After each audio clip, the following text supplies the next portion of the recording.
কৃতজ্ঞতা প্রকাশ করেছেন, ধন্যবাদ জানিয়েছেন।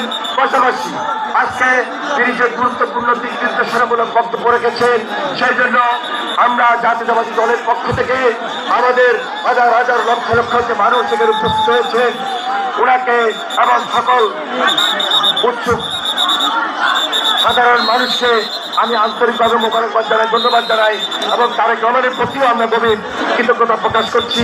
তাকে ধন্যবাদ জানাই, তাকে অভিনন্দন জানাই।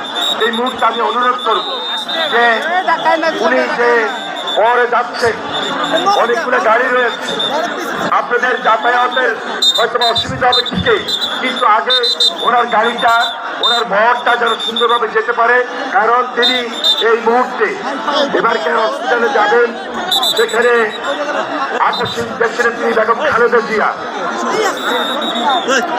খুবই অসুস্থ, মায়ের পাশে ছেলে, একটা হৃদয় বিদারক পরিস্থিতি, সে অনুযায়ী তাড়াতাড়ি যেন উনি যেতে পারেন। আমরা জানি আপনাদের কষ্ট হবে,